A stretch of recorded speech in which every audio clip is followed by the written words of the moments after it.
Chers élèves de la classe 1E, bonjour. J'espère que vous allez bien, malgré la situation actuelle qui est difficile, et que vous profitez un peu du temps que vous avez à disposition pour avancer dans vos apprentissages afin de ne pas prendre trop de retard. Comme j'ai reçu quelques questions par email, j'aimerais peut-être préciser un petit peu le mode de fonctionnement durant ces prochaines semaines. En fait, tout va passer par ce fichier que je vous ai envoyé, enfin que j'ai mis à disposition sur Educanet, que je vous envoie également par mail. Et vous trouvez un petit peu la base de notre travail. Alors, comme certains n'ont pas très bien compris, je vais préciser un petit peu comment ça fonctionne.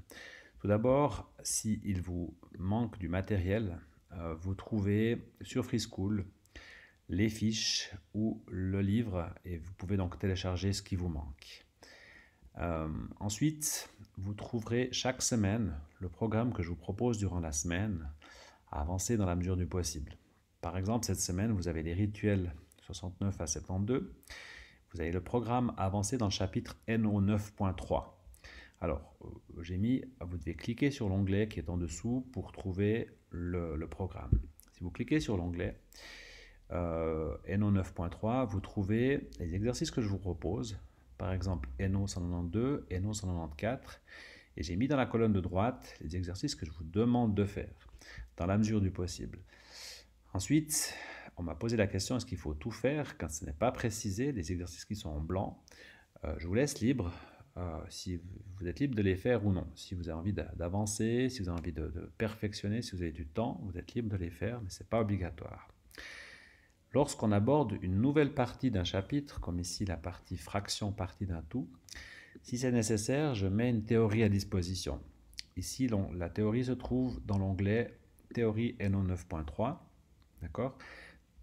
Et là, je vous demande de recopier cette théorie dans votre dossier de théorie que vous avez reçu en classe. Évidemment, essayez de prendre connaissance et de comprendre. Si vous ne comprenez pas, demandez un petit peu de l'aide à la maison.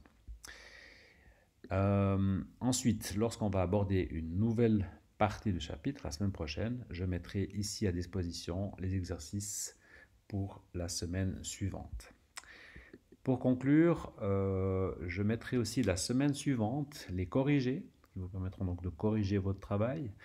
Et puis, au niveau des évaluations, les évaluations seront formatives durant cette période. Je mettrai également des évaluations à télécharger, je mettrai également les corrigés, ou peut-être je vais voir si je peux faire des exercices en ligne. Je vais encore voir ça durant les prochaines semaines.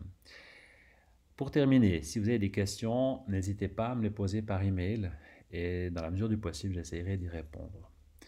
Voilà, je vous remercie et je vous souhaite un bon temps de travail et j'espère vous revoir prochainement.